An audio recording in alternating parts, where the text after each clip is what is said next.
3항 정리해 봅시다. 과제 듣고 말하기. 다음을 듣고 질문에 답하십시오. 자신이 남을 도와준 만큼 필요할 때 도움을 받을 수 있다면 얼마나 좋을까요? 인천에서는 지난해부터 찾아 쓰는 자원봉사 마일리지 제도가 실시되고 있는데 시민들의 반응이 뜨겁습니다. 김영수 기자의 보도입니다. 여기는 인천시청 조리실입니다. 자원봉사 아주머니들의 음식 만드는 손길이 분주합니다. 독거 노인들에게 가져다 줄 찌개와 생선, 그리고 밑반찬들이 정성스럽게 만들어지고 있습니다. 봉사단원이 음식을 들고 찾아간 곳은 81살 장순자 할머니 댁. 병원 봉사활동과 환경미화 등 200여 차례의 자원봉사를 하고 있는 할머니지만 혼자 사는 탓에 정작 제대로 된 음식 해먹기가 쉽지 않습니다. 장순자 할머니를 만나보겠습니다. 있는 거 대충 먹어야지, 끼니를 때워야지 그런 생각을 해도 이렇게 해주니까 얼마나 감사한지 몰라요. 인천시 연수동에 사시는 77살 전진석 할아버지는 지난달 쓰레기를 줍는 봉사활동을 하다 돌에 걸려 넘어지는 바람에 대퇴골이 골절되는 중상을 입었습니다. 간병인을 둘 형편이 못돼 애를 태웠었는데 인천시에 찾아 쓰는 자원봉사 마일리지 제도로 한시름 놓게 됐습니다. 760시간에 달하는 자원봉사 마일리지 덕분에 자신이 봉사한 만큼 무료로 간병을 받을 수 있게 됐기 때문입니다. 전진석 할아버지를 만나봤습니다. 너무 감격스러웠어요. 우리 안 사람도 장애급수 2급이고 딸도 자식 키우고 그래서 부모 자주 찾아올 수 없으니까. 현재 인천시에 등록된 자원봉사자 수는 시 인구의 10%가 넘는 26만 명 수준. 인천시가 지난해 전국 최초로 찾아 쓰는 자원봉사 마일리지 제도를 시작하면서 시민들 사이에 자원봉사가 크게 번지고 있습니다. 찾아 쓰는 자원봉사 마일리지는 간병, 차량 지원, 도배, 집수리 등 그 종류도 다양합니다. 인천시는 주변에 어려운 사람이 있을 때 자신의 마일리지를 그 사람에게 나눠줄 수 있는 기부제까지 도입하고 있습니다. 인천시는 찾아 쓰는 자원봉사 마일리지 제도가 생활 속에서 누구나 쉽게 자원봉사를 할 수 있고 자신이 어려울 때 도움까지 받을 수 있는 제도임을 적극 홍보할 계획입니다. 이상 인천에서 김영수였습니다.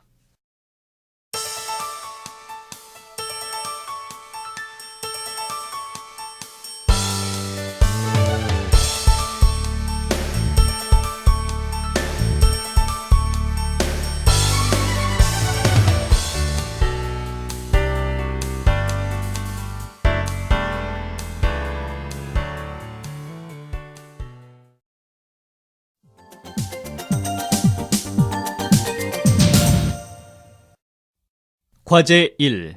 듣고 말하기. 다음을 듣고 질문에 답하십시오.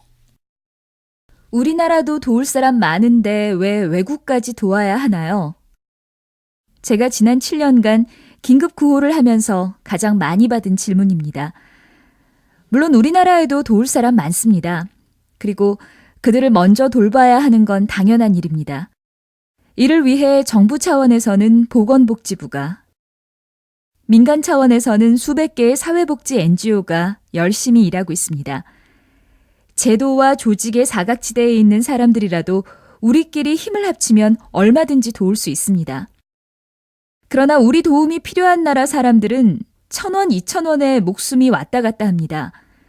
열대지방에서 설사병으로 죽어가는 아이는 1,000원짜리 링거 한 병이면 살릴 수 있고 지진으로 무너진 산간지역 아이들은 2,000원짜리 담요 한 장이면 한겨울의 치명적인 저체온증을 막을 수 있습니다. 또한 이렇게 생각해보면 어떨까요? 1950년 한국전쟁 직후부터 1990년까지 우리를 원조했던 나라에는 국내에 도울 사람이 한 명도 없어서 40년간이나 한국을 도왔을까요? 분명히 그 나라에도 왜 한국까지 돕느냐는 사람들이 많았을 것입니다. 그러나 우리가 전폭적인 해외 원조를 받았으니 경제 규모 세계 10위권인 지금 그 은혜의 빚을 갚아야 한다고는 말하고 싶지 않습니다. 부채감이나 의무감으로 누구를 돕는다는 것은 슬픈 일이기 때문입니다. 우리 이웃이든 다른 나라든 남을 도울 때는 기껍고 즐거운 마음이어야 합니다. 나와 아무 상관없는 아이지만 설사 같은 시시한 병으로 죽어갈 때 그 아이를 꼭 살리고 싶다는 간절한 마음도 함께 가야 한다고 생각합니다. 세계 오지 여행과 긴급 구호를 하면서 우리나라 사람들의 인정이 대단히 고품질이라는 것을 저는 확실히 알게 되었습니다. 이제 이 고품질 인정이 대한민국을 넘어서 전 세계로 뻗어나갔으면 좋겠습니다. 지금도 아주 잘하고 있지만 말입니다.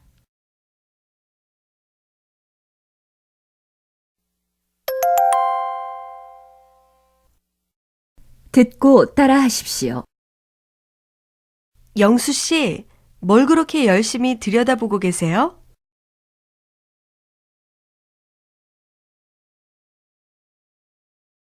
국외에 파견하는 봉사인력 모집에 관한 안내문을 읽고 있던 참이었어요.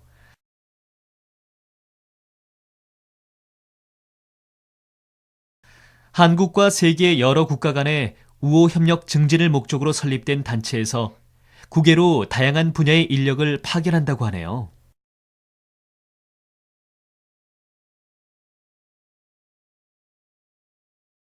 영수 씨, 졸업하고 취직을 하는 줄 알았는데 외국에 나갈 계획이세요?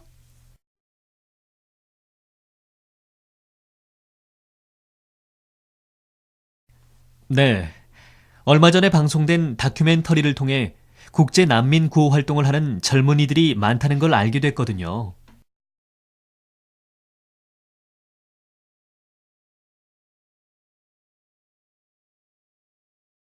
취직을 1, 2년 미루더라도 젊었을 때 뭔가 뜻있는 일을 해야겠더라고요.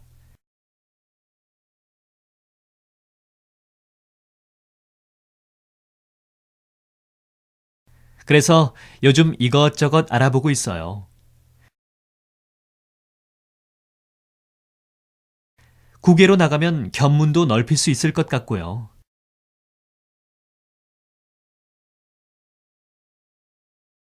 정말 좋은 생각이네요.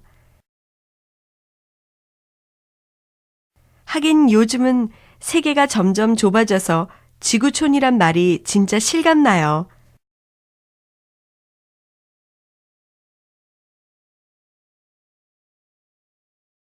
그런데 어느 나라에 가고 싶으세요?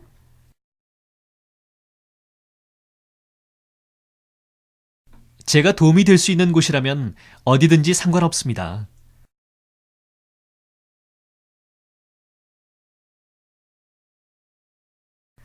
봉사를 함으로써 남을 도울 수 있고 저도 배우면서 성장할 수 있을 것 같아요.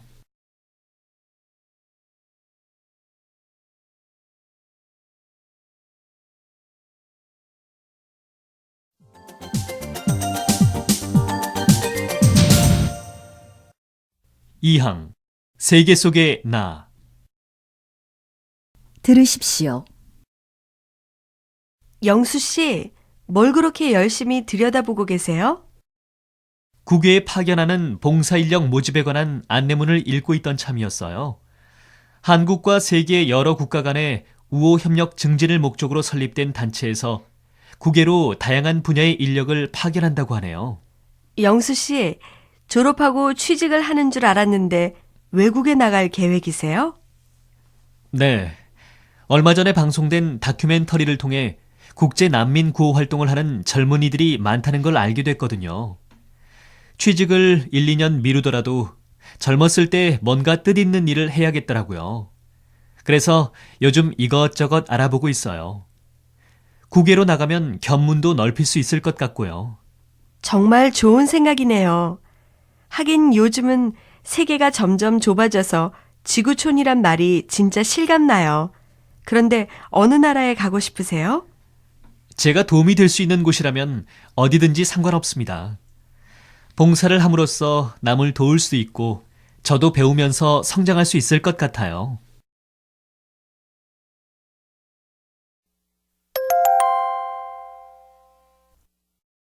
듣고 따라하십시오.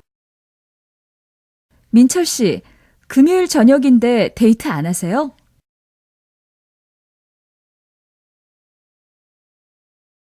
아, 네. 여자친구가 오늘 공부방에 봉사하러 가서요.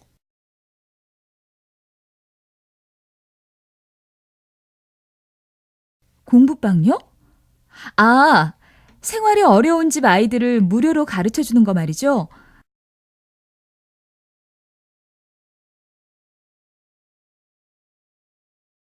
저도 대학생 때 해볼까 했었는데 자신이 없더라고요.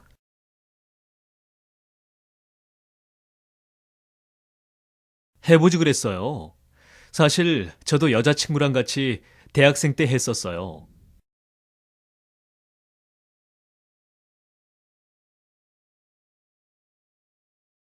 그때는 공부방에 가서 살다시피 했는데 직장 생활 하다 보니 틈이 안 나네요.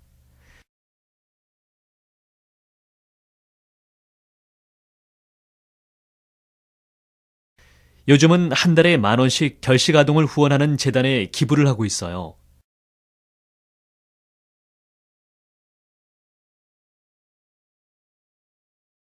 적은 돈이지만 십시일반이라고들 하니까요.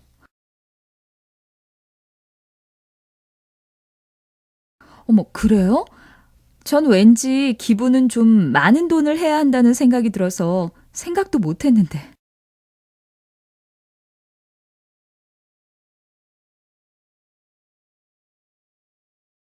그렇게 생각하기 쉬운데 홍수 때 전화로 1, 2천 원씩 수재 의연금을 내기도 하잖아요.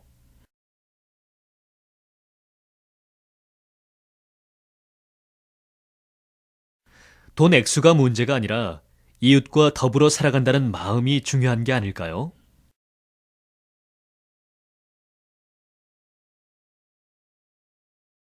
하긴 아무리 가진 것이 없다 해도 나눌 것은 있다고들 하죠.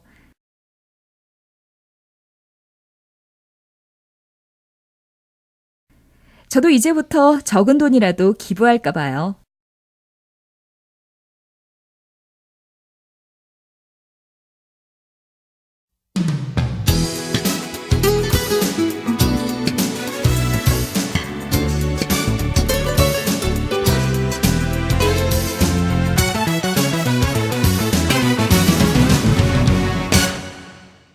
제10과 개인과 공동체.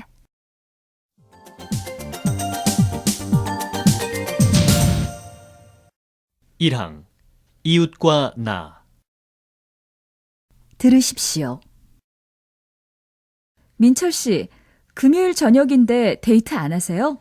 아, 네. 여자친구가 오늘 공부방에 봉사하러 가서요. 공부방요? 아, 생활이 어려운 집 아이들을 무료로 가르쳐 주는 거 말이죠? 저도 대학생 때 해볼까 했었는데 자신이 없더라고요. 해보지 그랬어요. 사실 저도 여자친구랑 같이 대학생 때 했었어요. 그때는 공부방에 가서 살다시피 했는데 직장 생활 하다 보니 틈이 안 나네요. 요즘은 한 달에 10,000원씩 결식 아동을 후원하는 재단에 기부를 하고 있어요. 적은 돈이지만 십시일반이라고들 하니까요. 어머, 그래요? 전 왠지 기부는 좀 많은 돈을 해야 한다는 생각이 들어서 생각도 못 했는데. 그렇게 생각하기 쉬운데 홍수 때 전화로 1, 2천 원씩 수재 의연금을 내기도 하잖아요. 돈 액수가 문제가 아니라 이웃과 더불어 살아간다는 마음이 중요한 게 아닐까요? 하긴 아무리 가진 것이 없다 해도 나눌 것은 있다고들 하죠. 저도 이제부터 적은 돈이라도 기부할까 봐요.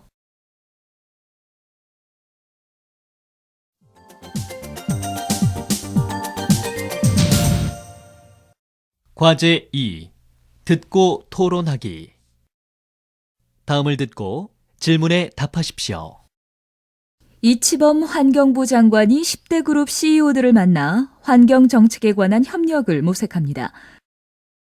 환경부 장관이 10대 그룹 CEO와 협력에 나서는 것이 이번이 처음인 만큼 많은 국민들의 관심이 몰리고 있는데요. 이치범 환경부 장관을 연결해서 얘기 나눠보겠습니다. 이치범 장관님, 안녕하십니까? 네, 안녕하십니까. 우선 앞서 말씀드린 10대 그룹 CEO와 협력을 모색하게 된 배경이 궁금한데요. 이번 협력으로 친환경 기업 경영과 환경 보존이라는 두 가지 목적을 다 이룰 생각을 하고 계신 것 같네요. 네, 오늘 환경부에서 10대 그룹 핵심 CEO들을 초청해서 간담회를 개최할 예정입니다. 환경 정책에 있어서는 기업과 기업 CEO가 주요한 고객입니다. 그래서 이들 고객과 만나서 환경 정책의 품질도 높이고 실행력을 높이고자 간담회를 개최했습니다. 사실 아직도 사회 일각에서는 환경과 경제가 서로 상충되는 개념으로 인식하는 경향이 있죠. 실제로 외국의 예나 이런 것들을 보면 사실 지속가능 발전이라는 큰 틀에서 보면 환경 경영을 통해서 사회적 책임을 다하는 게 기업 경영에도 많은 도움이 된다는 것이 입증되고 있습니다. 그래서 이번 간담회를 계기로 해서 기업 경영과 환경 보존이 같이 상승의 길로 나아갈 수 있는 방안을 모색해보고자 합니다. 알겠습니다. 올해 최악의 황사가 온다고 하죠? 네, 이와 관련해서 환경부가 황사 종합 대책을 마련해 놓은 것으로 알고 있는데 아직 국무회의에 상정을 못한 것 같아요. 그런데 지난주에도 상정을 하려다가 시간이 늦어져서 못했고 이번 주에도 못했다고 얘기를 들었는데 이거 자꾸 황사 종합 대책이 대통령에게 보고가 늦어지면 환경정책 시행하는 과정에서 좀 차질이 있을 것 같은데 어떻습니까?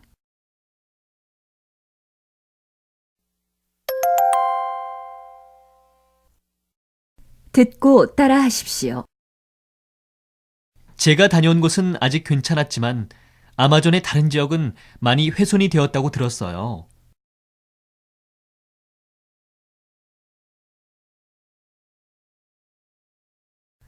세계 여러 지역에서 개발로 인해 자연 환경이 파괴되고 있는 실태가 참 심각하죠.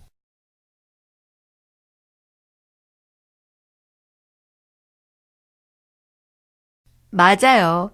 그동안 우리 인간이 경제 발전을 위해 개발할 줄만 알았지 정작 중요한 우리 삶의 터전이 파괴되어 가는 것에는 무관심했던 것 같아요.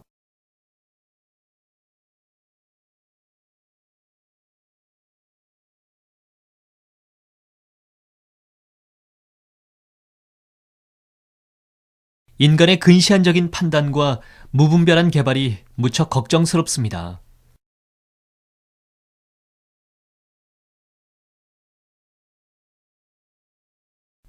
우리의 후손들에게도 미안한 일이지요. 우리의 환경을 잘 보존해서 물려주어야 할 텐데 말이에요.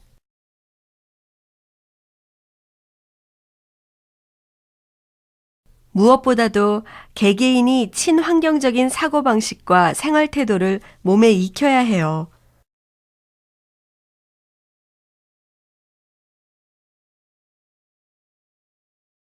환경보호 관련법을 제정하거나 대체 에너지를 개발하거나 하는 정부 차원의 노력도 중요하지만요.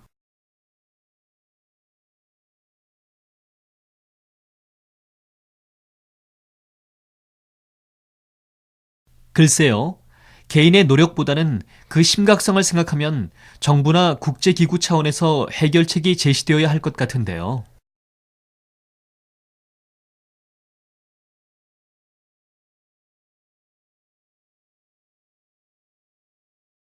저도 그 의견에 어느 정도 동의합니다.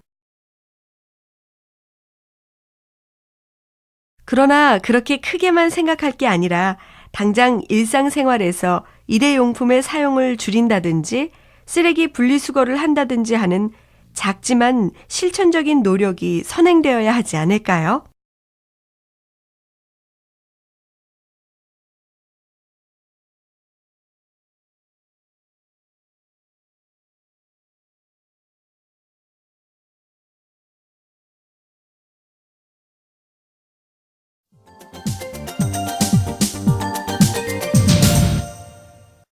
이항 환경보호.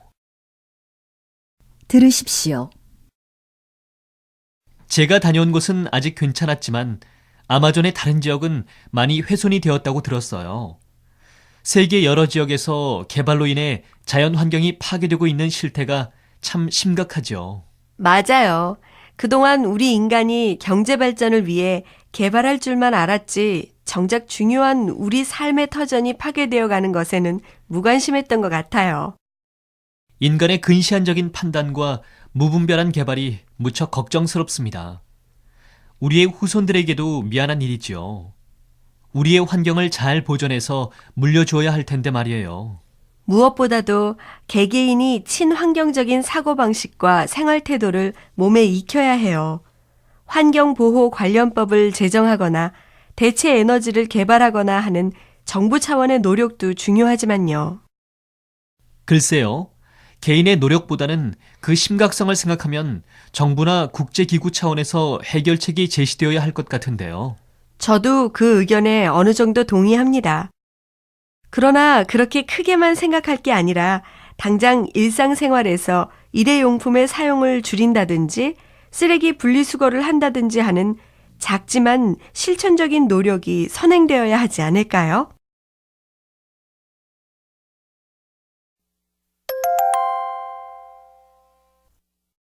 듣고 따라 하십시오. 리에 씨, 얼굴이 아주 많이 탔네요. 아참, 이번 방학에 히말라야에 다녀오셨죠? 네, 꼭 한번 가보리라 꿈꾸던 곳이었거든요. 역시 말로 형용할 수 없으리만치 멋지더군요.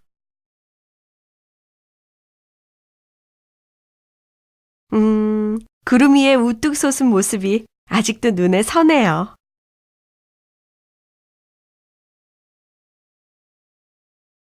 등산을 자주 하시는 리에 씨가 그렇게 반할 정도라니 정말 대단한가 보군요.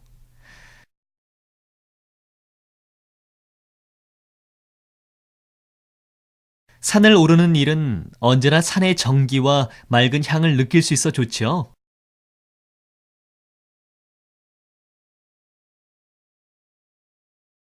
리에 씨, 이번에야말로 이런 산의 정기와 향을 만끽하셨겠네요.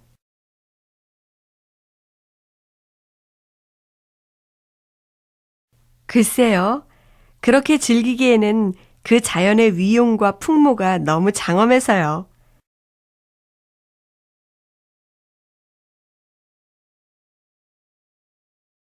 뭐랄까, 태초 그대로인 자연의 험준한 산세에 눌려 압도당하는 기분이랄까?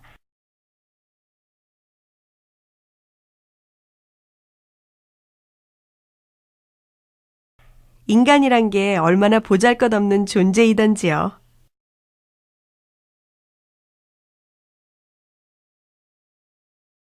와, 거대한 자연의 경이로움에 압도되셨군요.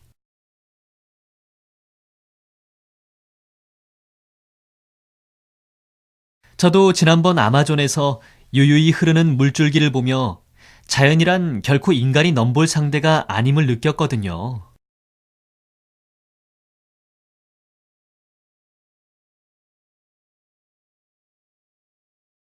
그럼요. 저는 까마득한 산 정상을 채 못 넘고 흩어져 버리는 새떼들을 보는 순간 숨이 막히더라고요.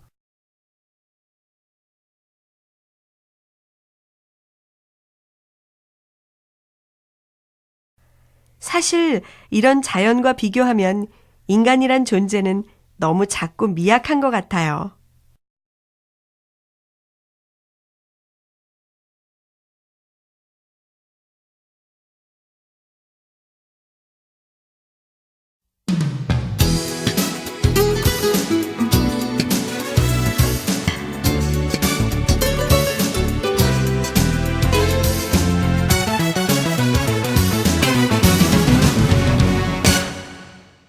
제9과 자연과 환경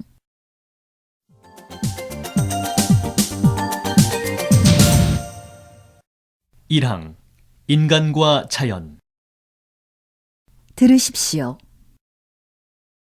리에 씨, 얼굴이 아주 많이 탔네요. 아참, 이번 방학에 히말라야에 다녀오셨죠? 네, 꼭 한번 가보리라 꿈꾸던 곳이었거든요. 역시 말로 형용할 수 없으리만치 멋지더군요. 구름 위에 우뚝 솟은 모습이 아직도 눈에 선해요. 등산을 자주 하시는 리에 씨가 그렇게 반할 정도라니 정말 대단한가 보군요. 산을 오르는 일은 언제나 산의 정기와 맑은 향을 느낄 수 있어 좋죠. 리에 씨, 이번에야말로 이런 산의 정기와 향을 만끽하셨겠네요. 글쎄요. 그렇게 즐기기에는 그 자연의 위용과 풍모가 너무 장엄해서요. 뭐랄까, 태초 그대로인 자연의 험준한 산세에 눌려 압도당하는 기분이랄까? 인간이란 게 얼마나 보잘것없는 존재이던지요. 와, 거대한 자연의 경이로움에 압도되셨군요. 저도 지난번 아마존에서 유유히 흐르는 물줄기를 보며 자연이란 결코 인간이 넘볼 상대가 아님을 느꼈거든요. 그럼요. 저는 까마득한 산 정상을 채 못 넘고 흩어져 버리는 새떼들을 보는 순간 숨이 막히더라고요. 사실 이런 자연과 비교하면 인간이란 존재는 너무 작고 미약한 것 같아요.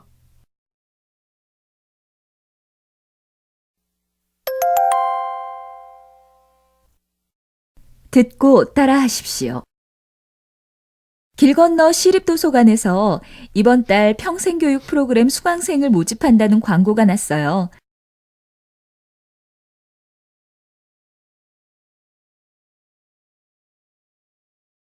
수강료도 무료이던데요. 뭐 배우려고요?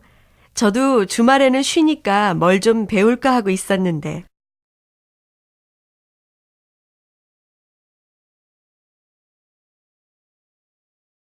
저는 독서 논술 강좌를 들을까 해요. 공부해두면 여러모로 쓸모가 많을 것 같아요.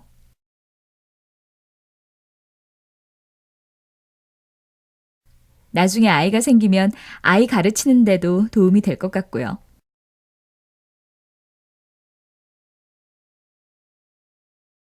우리 하숙집 아주머니는 구청 복지관에서 한복하고 조각보를 배우신다고 하더라고요.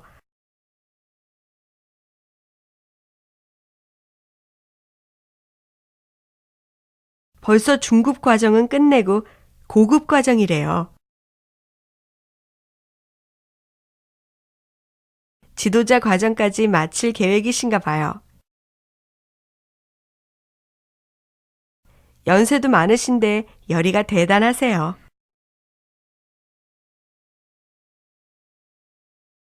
멋있는 분이네요. 요즘은 나이가 들어서도 끊임없이 배우고 자신을 개발하려는 사람이 많아진 것 같아요.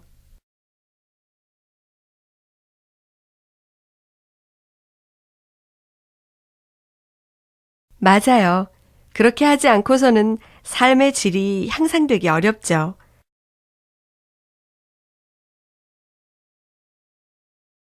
다양한 학습 기회를 제공해주는 평생 교육이 이제는 필수적인 것이 된 것 같아요.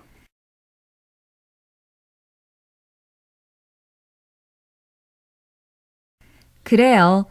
평균 수명이 길어진 만큼 의미 있는 노후 생활을 위해서라도 뭔가 준비를 해야겠죠.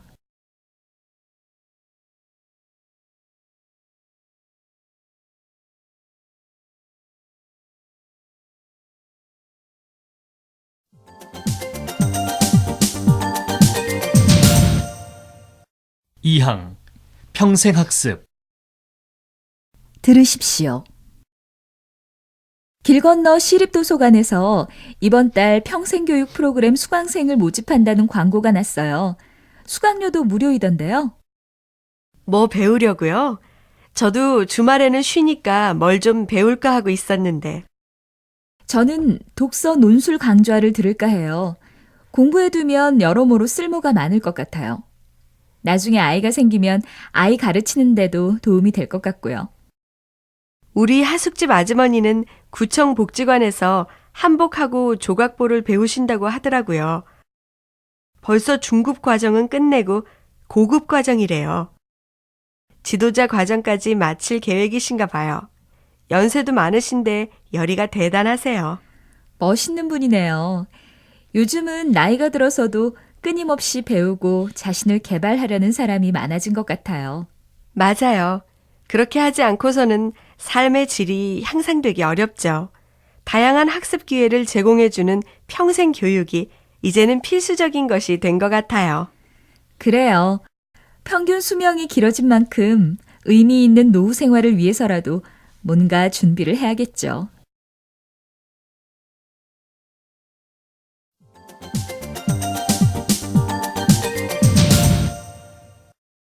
과제 2. 듣고 말하기.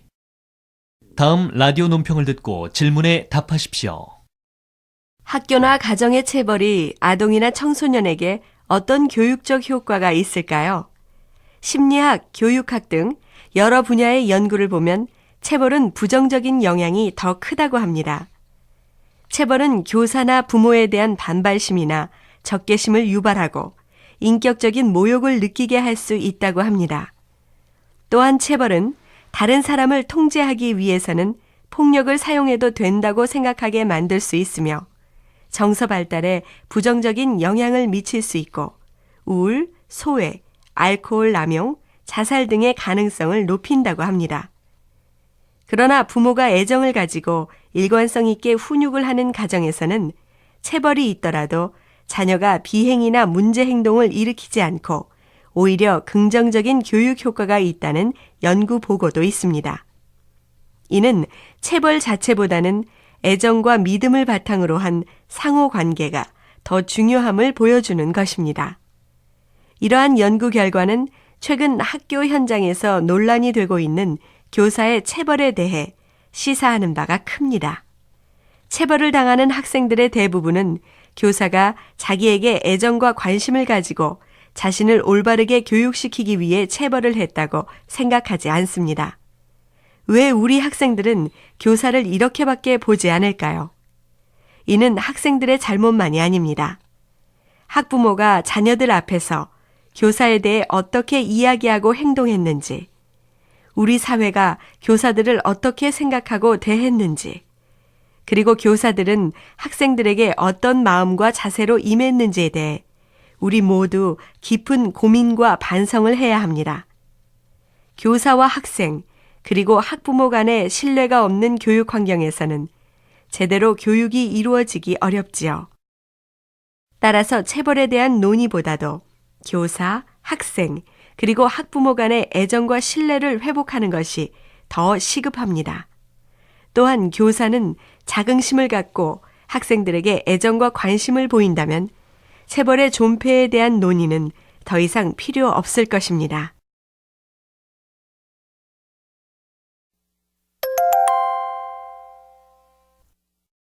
듣고 따라하십시오. 드라마에서 보니까 가정교육을 제대로 못 받았다는 말이 나오던데 한국에서는 그런 말을 많이 쓰나 봐요?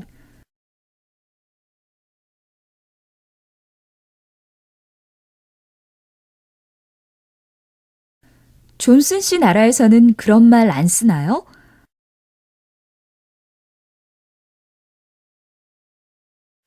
한국에서는 보통 예의가 없거나 인사성이 없으면 가정에서 부모님이 자녀에게 예의 범절을 가르치지 않아서 그렇다고 말을 하거든요.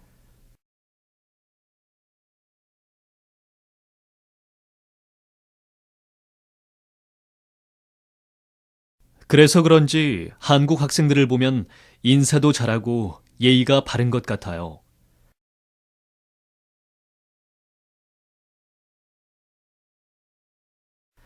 게다가 놀란 건 자식들을 위해 자신을 희생하는 부모님이 많다는 거예요.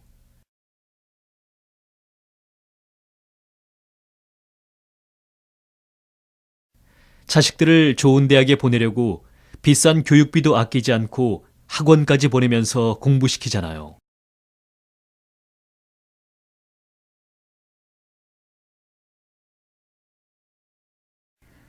그건 한국 부모님들의 교육열이 높아서 그런 것 같아요.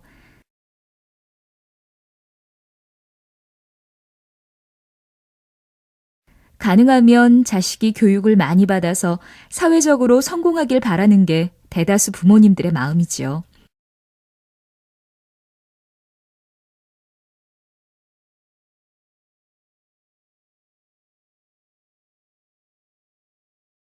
저도 고등학교 때 학교 다니랴 학원 다니랴 날마다 시간에 쫓기면서 밤늦게까지 책하고 씨름했었어요.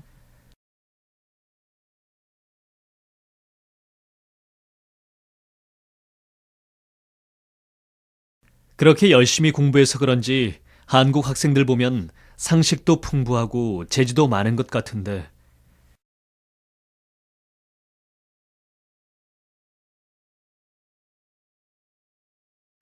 그렇지만 공부에 쫓겨서 그런지 마음에 여유가 없어 보여요.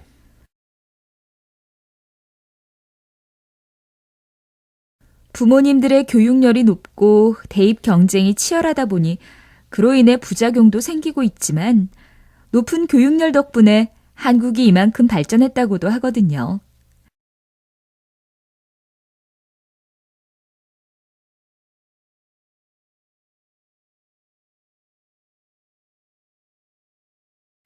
한국은 천연 자원이 부족한 나라인데 교육 덕분에 인적 자원이 풍부하다고들 하니까요.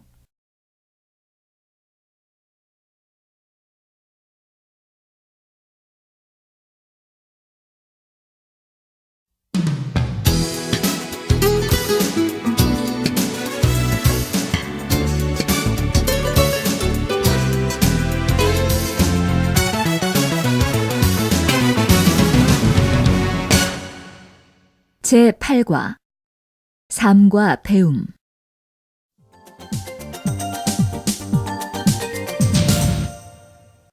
1항 한국인의 교육관 들으십시오. 드라마에서 보니까 가정교육을 제대로 못 받았다는 말이 나오던데 한국에서는 그런 말을 많이 쓰나 봐요? 존슨 씨 나라에서는 그런 말 안 쓰나요?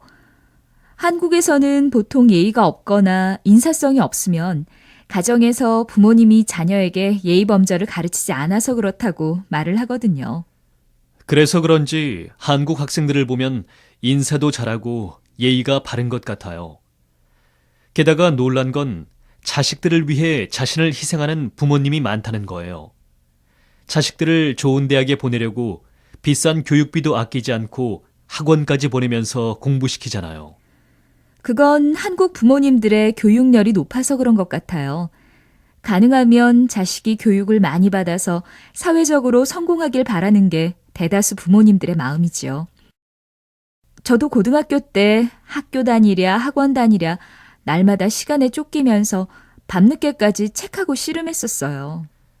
그렇게 열심히 공부해서 그런지 한국 학생들 보면 상식도 풍부하고 재주도 많은 것 같은데 그렇지만 공부에 쫓겨서 그런지 마음에 여유가 없어 보여요. 부모님들의 교육열이 높고 대입 경쟁이 치열하다 보니 그로 인해 부작용도 생기고 있지만 높은 교육열 덕분에 한국이 이만큼 발전했다고도 하거든요. 한국은 천연 자원이 부족한 나라인데 교육 덕분에 인적 자원이 풍부하다고들 하니까요.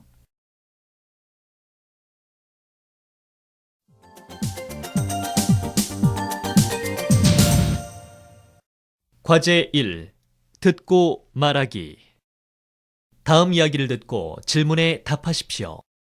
최근에는 신랑 신부가 동시에 입장하는 결혼식을 자주 볼 수 있습니다. 이에 조금 더 의미를 부여해 양가 부모님이 두 분씩 차례로 입장한 다음 신랑 신부가 입장하는 것도 색다른 이벤트가 될 수 있겠습니다. 하객들에게 양가 부모님을 정식으로 소개하고 결혼식에 참석해 주신 것에 대해 감사하는 의미도 될 수 있습니다. 이러한 색다른 입장은 다정하고 화목한 부모님들의 뒤를 이어 더 잘 살겠다는 뜻을 담는 것으로도 의미를 부여할 수 있을 것입니다. 다음으로 요즘 결혼식에서는 신랑 신부가 서로에 대한 사랑의 마음을 담아 쓴 편지를 읽는 이벤트도 볼 수 있습니다. 주례 말씀 외에 각자가 결혼에 임하는 태도나 서로에게 어떤 존재가 되겠다는 진실한 마음을 편지에 담아 전하도록 합니다. 연애하면서 느꼈던 생각들, 서로에게 어떤 남편과 아내가 될 것이고 어떤 며느리와 사위가 될 것인지를 하객들 앞에서 다짐하는 것은 서로에게 개인적으로 편지를 전하는 것보다 훨씬 특별한 맹세가 될 수 있고 결혼식 후에도 그 편지는 영원한 사랑의 증표가 될 수 있다고 합니다. 결혼 생활에 임하는 자세를 정리해 결혼 생활에 대한 생활 수칙 같은 것을 낭독하는 것도 하객들에게 색다른 재미를 줄 수 있겠죠. 하객 측에서도 색다른 이벤트를 준비할 수 있을 겁니다. 신랑 신부의 하객들 중 한 명이 주례 단상에 나와 축하 메시지를 전하는 것입니다. 이것으로 주례를 대신하는 것도 괜찮을 듯 싶습니다. 나이도 성별도 지위도 상관없이 신랑 신부에게 가장 애틋한 마음을 갖고 있는 하객들 중 한 명이 편지 형식으로 축하 메시지를 전합니다. 하객들은 지루한 주례사를 듣지 않아도 돼서 좋고 신랑 신부는 하객들이 갖는 기대와 축하를 다시 한번 되새길 수 있어서 뜻깊은 순서가 될 수 있습니다.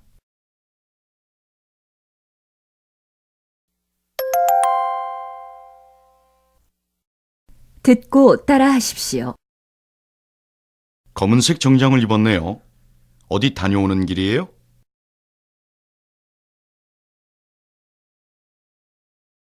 네. 친구 아버님이 돌아가셨다는 소식을 듣고 문상을 다녀왔죠.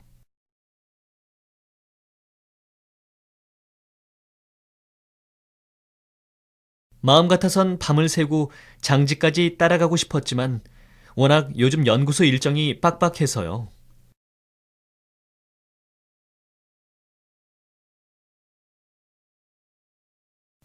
친구 부모님이 돌아가시면 장지까지 따라가는 것이 보통인가요?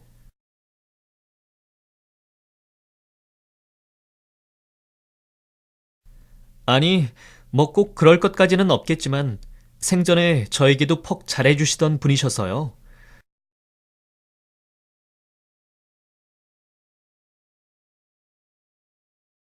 근데 조문객이 정말 많더라고요. 조문객이 많으면 가족들이 초상을 치르느라 고생이 많을 것 같아요.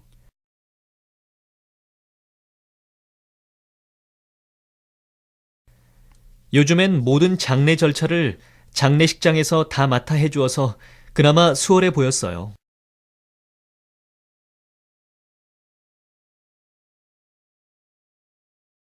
전통적인 장례식과는 분위기가 다소 달랐겠군요.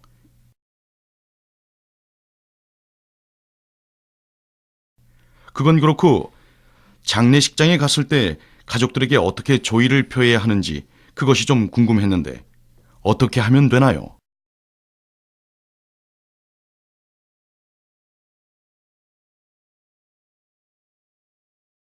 빈소에 들어가서 절하거나 묵념만 한 후에 옆에 서 있는 유족들에게 고인의 명복을 빕니다 라고 말하는데요.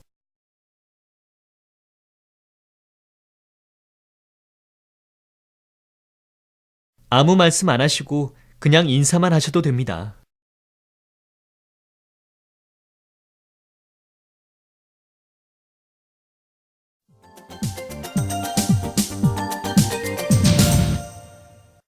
이항 한국의 의례.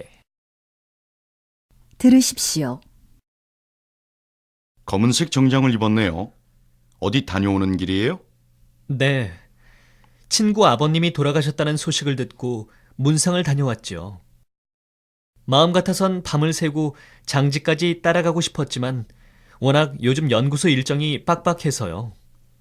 친구 부모님이 돌아가시면 장지까지 따라가는 것이 보통인가요? 아니, 뭐 꼭 그럴 것까지는 없겠지만 생전에 저에게도 퍽 잘해주시던 분이셔서요. 근데 조문객이 정말 많더라고요. 조문객이 많으면 가족들이 초상을 치르느라 고생이 많을 것 같아요.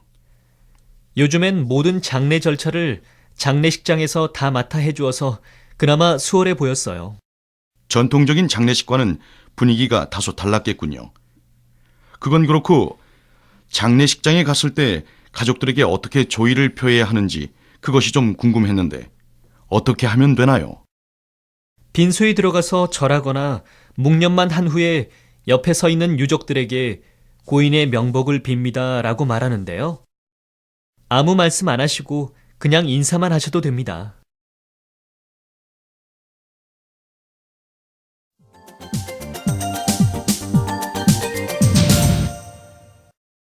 과제 2. 듣고 말하기. 다음 좌담회를 듣고 질문에 답하십시오. 안녕하십니까? 연세방송의 김춘추 기자입니다. 우리 한국 사회의 특징을 흔히 가족주의라고 이야기할 만큼 가족은 한국 사람에게 중요합니다. 그렇지만 지난 한 달 동안 실시된 설문조사의 결과는 한국인들 스스로가 가족에 대해 예전과 다른 인식을 가지고 있다는 사실을 보여주고 있습니다. 오늘 이 자리에서는 가족의 변화에 대해 윤주연 교수님을 모시고 이야기를 나누어 보도록 하겠습니다. 안녕하십니까? 안녕하십니까? 최근 가족의 변화가 이슈가 되고 있는데요. 윤 교수님은 이러한 변화를 어떻게 보십니까? 최근의 흐름을 볼 때 우리에게 가족은 더 이상 안정적인 조직이라고 할 수 없을 것 같아요. 가치관의 변화에 따라 가족의 성격이 변화되기 시작한 것으로 보아야 할 겁니다. 가족의 일차적 의미가 제도보다는 관계로 변하고 있는 것이 아닌가 하는 생각이 듭니다. 가족에 대한 가치관이 변하기 시작했다는 말씀이시군요. 결혼 기피나 저출산, 이혼 증가 등 최근의 변화를 가족의 위기라고 말하는 사람도 있습니다만 우리가 가족의 위기라고 부르는 현상은 전 세계적인 추세입니다. 동거나 무자녀 가구 같은 비전형적인 가족 형태가 늘어나고 있으니까요. 그런 변화에 대비한 사회적 준비가 안 되어 있기 때문에 위기라고 하는 거죠. 준비가 안 되어 있다고 하셨습니다만 최근 실시된 설문조사의 결과를 보면 시민들의 의식도 상당히 달라지고 있는데요. 동거나 공동체 가족까지도 수용하는 걸 보면 그렇죠. 시민들은 이런 변화를 담담하게 받아들이고 있습니다. 이것은 시민들의 의식 변화, 특히 여성들의 의식 변화에 의한 것이라고 봅니다. 성에 대한 욕구 변화도 부부간, 부모 자식 간의 관계 변화에 큰 영향을 주고 있지요. 그렇군요. 그럼 교수님, 이러한 가족의 변화는 어떤 방향으로 흘러갈 것으로 보십니까? 저는 혈연 중심의 집단적 가치보다 한 개인의 인간적 권리가 더욱 중요하게 여겨지는 시대로 변하면서 미래의 가족은 결국 개개인의 네트워크 형태가 될 거라고 봅니다. 그렇다면 결국 가족은 해체된다는 건가요? 가족의 완전한 해체는 가능하지도 않고 바람직하지도 않다고 봅니다. 진화된 형태의 가족이 새로 생성되는 것이지요. 다양한 형태로 분화되는 것은 필연적이고요. 해체가 아닌 진화된 가족 혹은 분화된 가족으로 바뀔 거라는 말씀이시군요. 사회가 변화하고 가치관도 변화함에 따라 우리 사회의 가족의 형태도 다양해질 것 같습니다. 이러한 변화에 대한 사회적 준비와 정책적인 대비가 필요할 것으로 생각됩니다.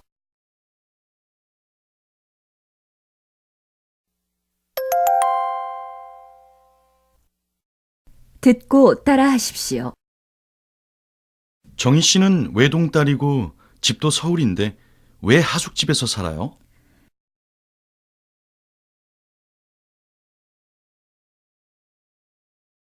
직장이 멀어서요. 집에서 다니자니 출퇴근 시간이 힘들고 가족 모두가 이사를 하자니 그것도 쉽지 않고 해서 저만 나와서 혼자 살아요.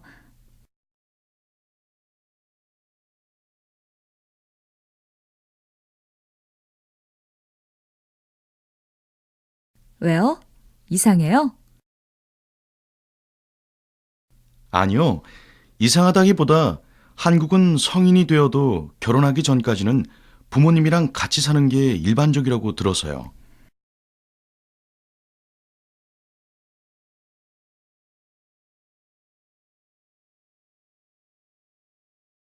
하지만 요즘은 많이 달라졌어요.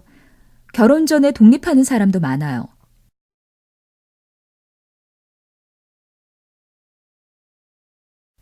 가족의 형태도 많이 달라진 것 같고요.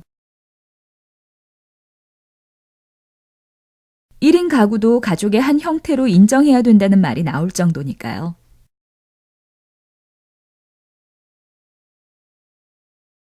그러고 보니 혼자 사는 젊은이들도 많긴 하네요.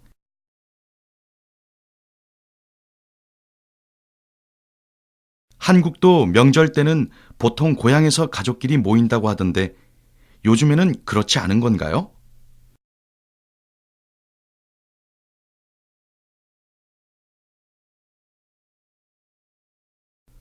요즘 같은 저출산 시대에 자녀가 독립을 하면 가족끼리 얼굴 보기도 힘들 것 같아요.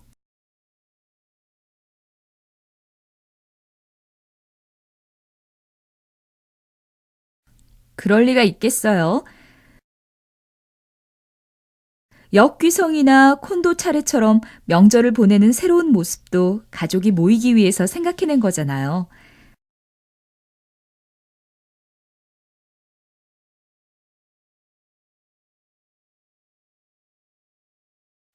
혼자 사는 젊은이들이 많아지고 가족주의적 가치관이 약해졌다고 해도 가족이 중요하다는 건 부정할 수 없지요.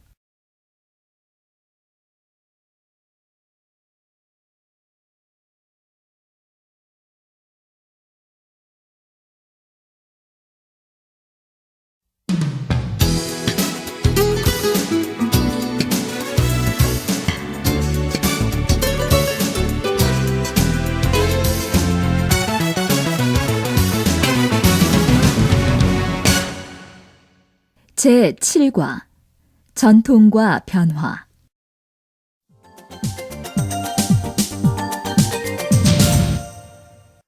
일항 가족의 변화. 들으십시오. 정희 씨는 외동딸이고 집도 서울인데 왜 하숙집에서 살아요? 직장이 멀어서요. 집에서 다니자니 출퇴근 시간이 힘들고 가족 모두가 이사를 하자니 그것도 쉽지 않고 해서 저만 나와서 혼자 살아요. 왜요? 이상해요? 아니요. 이상하다기보다 한국은 성인이 되어도 결혼하기 전까지는 부모님이랑 같이 사는 게 일반적이라고 들어서요. 하지만 요즘은 많이 달라졌어요. 결혼 전에 독립하는 사람도 많아요. 가족의 형태도 많이 달라진 것 같고요. 1인 가구도 가족의 한 형태로 인정해야 된다는 말이 나올 정도니까요. 그러고 보니 혼자 사는 젊은이들도 많긴 하네요. 한국도 명절 때는 보통 고향에서 가족끼리 모인다고 하던데 요즘에는 그렇지 않은 건가요? 요즘 같은 저출산 시대에 자녀가 독립을 하면 가족끼리 얼굴 보기도 힘들 것 같아요. 그럴 리가 있겠어요. 역귀성이나 콘도 차례처럼 명절을 보내는 새로운 모습도 가족이 모이기 위해서 생각해낸 거잖아요. 혼자 사는 젊은이들이 많아지고 가족주의적 가치관이 약해졌다고 해도 가족이 중요하다는 건 부정할 수 없지요.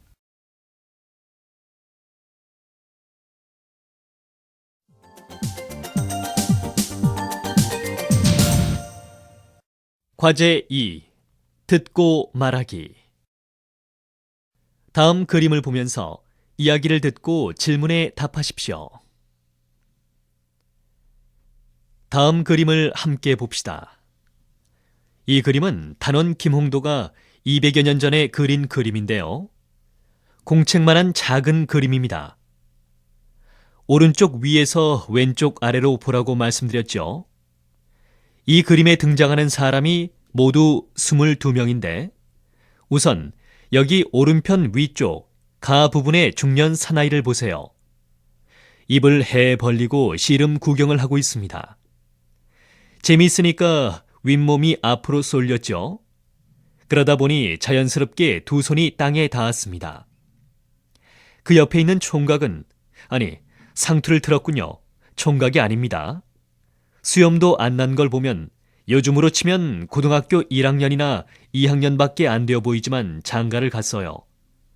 그런데 팔베개를 하고 누웠습니다.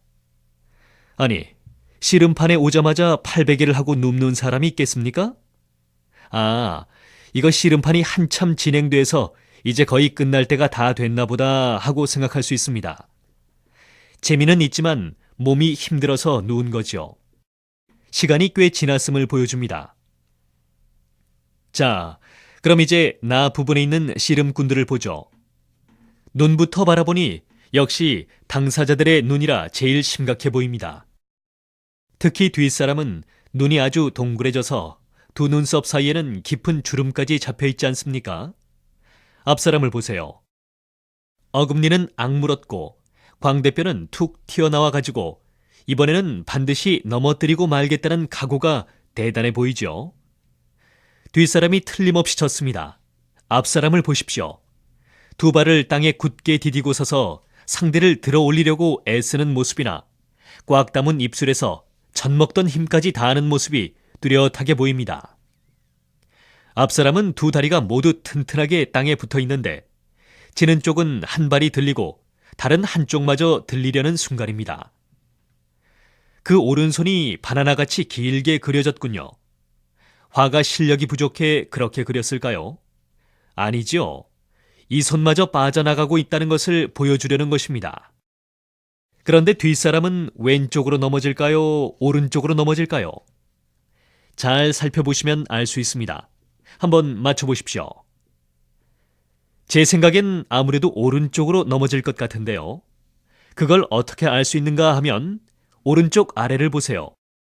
구경꾼들이 턱을 치켜들고 눈은 쭉 찢어진 채 입을 떡 벌리고 억 하는 소리를 내면서 상체가 뒤로 물러나며 또 손으론 땅을 짚었지 않습니까? 우리는 그림 바깥에 있고 이 사람들은 그림 속에서 직접 씨름을 구경하고 있으니까 아무래도 구경꾼들이 우리보다는 더 잘 알겠죠.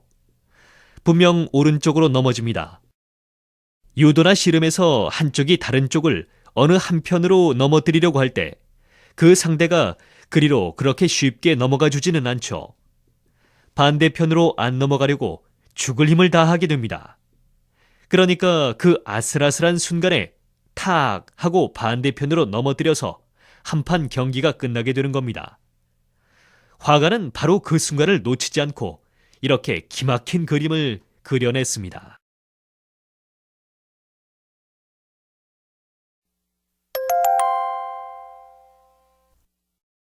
듣고 따라하십시오. 한국 전통무용을 관람한 소감이 어때요? 리에 씨 나라의 춤과는 좀 다르지요? 그렇네요. 우리나라랑 가까워서 비슷할 거라고 생각했는데 많이 다르네요.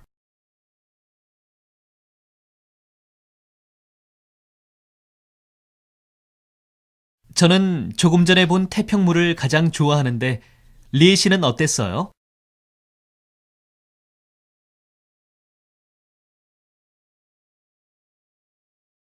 좀 느린 듯 하면서도 동작이 크고 우아해서 한복의 곡선미와 잘 어우러진 느낌이었어요.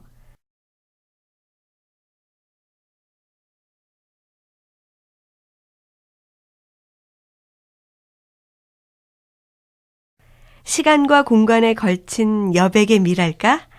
하지만 저는 태평무보다 사물놀이가 더 마음에 들던데요.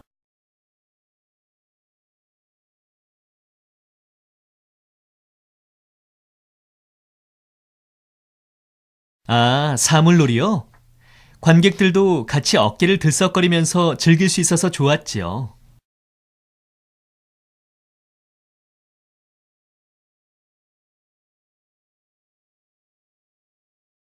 네, 정말 인상적이었어요.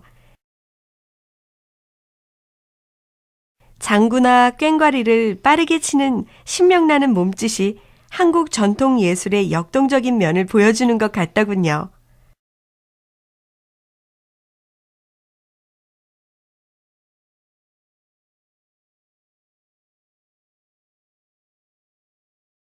근데 이번 사물놀이 연주자들은 개량 한복을 입고 나왔던데요.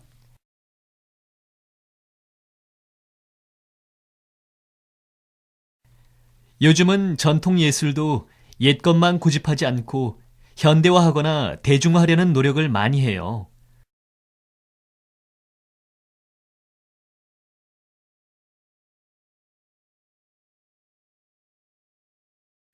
사실 대중에게 다가서지 못한다면 전통을 고수한들 무슨 의미가 있겠어요?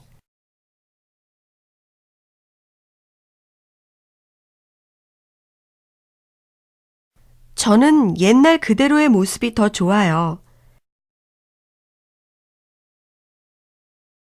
대중화나 현대화가 중요하니 어쩌니 해도 있던 그대로의 전통을 보존하는 것이 더 중요하다는 생각이 들기도 하고요.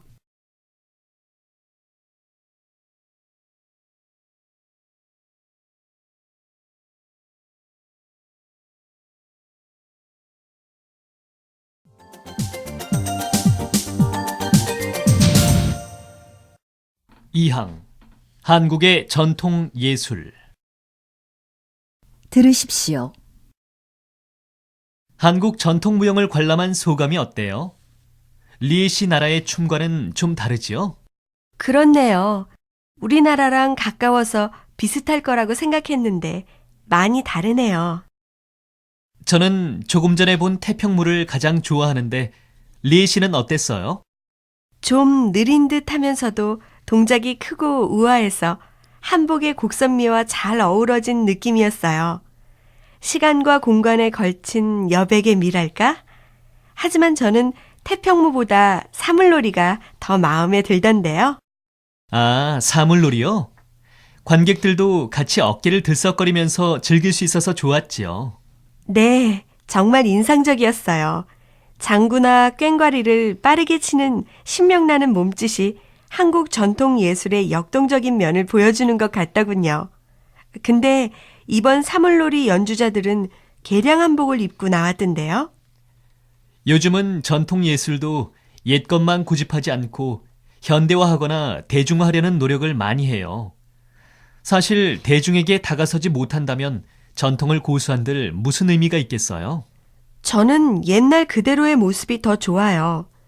대중화나 현대화가 중요하니 어쩌니 해도 있던 그대로의 전통을 보존하는 것이 더 중요하다는 생각이 들기도 하고요.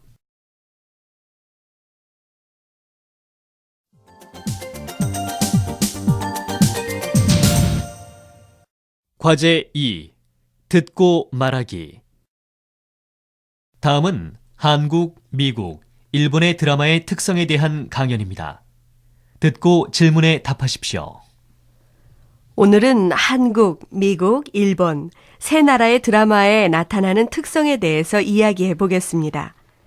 한국 드라마의 배경에는 가족과 불치병이 있습니다. 이는 뿌리를 중시하는 한국인의 의식이 반영된 것으로 한국 드라마는 가족 간 갈등을 푸는 것만으로도 이야기 전개가 될 수 있습니다. 한국 드라마에 단골로 등장하는 불치병은 한국의 사회상과 연관된다고 할 수 있습니다.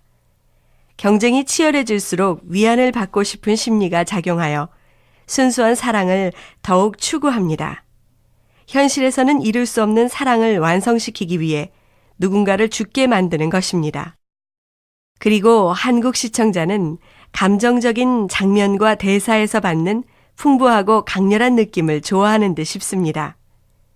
그런데 미국 드라마에서는 갑자기 살인사건이나 폭력사건이 일어나고 주인공은 이유도 모른 채 용의자가 됩니다. 이런 재난은 왜 일어날까요? 다른 정체성을 가진 민족들이 공감할 수 있는 소재가 필요한데 일반인에게 급작스럽게 들이닥친 재난이 바로 그것입니다. 범죄는 남의 이야기가 아닌 나한테도 일어날 수 있는 일상적 재난이고 행복은 이로 인해 파괴될 수 있다는 것을 말하고 있습니다. 올해 미국 시청자 대상 조사 결과에 의하면 이러한 재난이 해결되는 장면을 보는 것이 가장 만족스럽다고 답했습니다. 일본 드라마는 직장에서의 성장을 다룬 드라마가 많습니다. 일본 드라마의 주인공은 자신의 힘으로 문제를 해결하는 미국식 히어로가 아니고 직장 동료들의 도움을 통해 성장합니다. 한국 드라마의 불치병이나 미국 드라마의 재난에 해당되는 일본 드라마의 특별한 설정은 주인공의 특이함인데요. 자기 마음을 다른 사람이 읽어버리는 주인공이나 햇빛을 보면 쓰러지는 주인공, 청소하기를 싫어하는 피아노 천재 등 특이한 주인공이 다른 사람들과 잘 어울려 지내는 과정은 조직에서 소외되길 원하지 않는 일본인들의 정서를 반영한다고도 할 수 있겠습니다. 이렇게 조직 내 충돌을 원하지 않기 때문에 일본 드라마는 인물 간 감정 대립이 크지 않으며 잔잔한 일상을 다룬 장면을 선호합니다.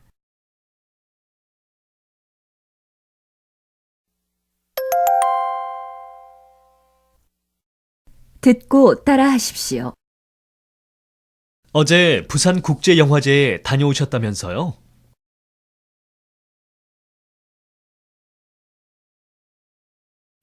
네. 오랜만에 여러 나라의 다양한 영화를 접하고 왔어요.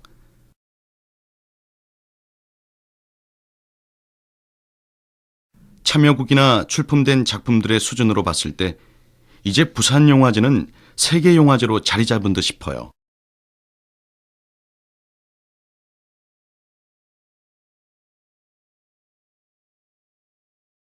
최근에 영화를 두루 관람하고 오셨다니 부럽네요.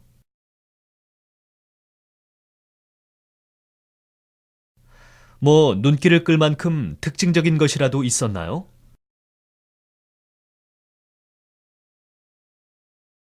한마디로 최근의 경향은 전통의 현대화라고도 할 수 있을 것 같아요.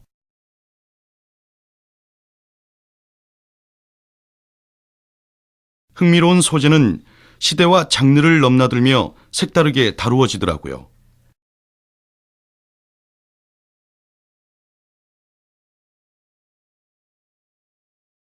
맞아요. 소설 춘향전도 영화는 물론이고 뮤지컬과 드라마로도 만들어졌죠.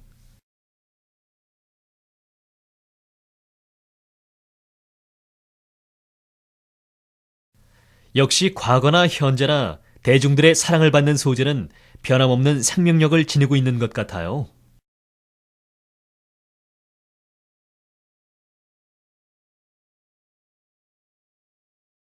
네.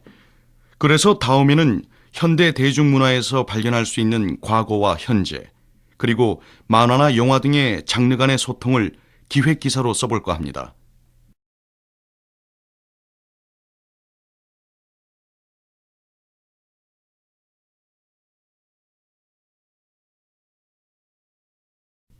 외국인들에게도 인기가 있는 난타도 사물놀이의 장단을 연극무대에 올린 것 아니겠어요?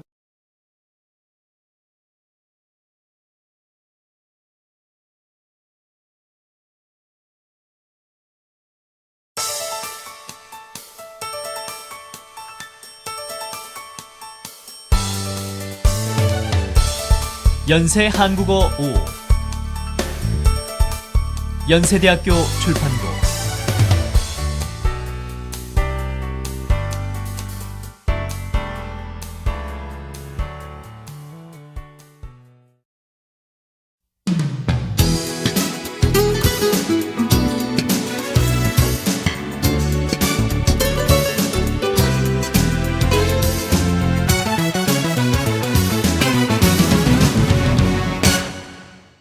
제6과 대중문화와 예술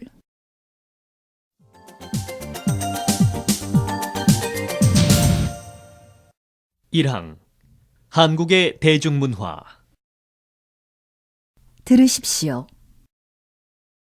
어제 부산국제영화제에 다녀오셨다면서요? 네. 오랜만에 여러 나라의 다양한 영화를 접하고 왔어요. 참여국이나 출품된 작품들의 수준으로 봤을 때 이제 부산 영화제는 세계 영화제로 자리 잡은 듯 싶어요. 최근에 영화를 두루 관람하고 오셨다니 부럽네요. 뭐 눈길을 끌 만큼 특징적인 것이라도 있었나요?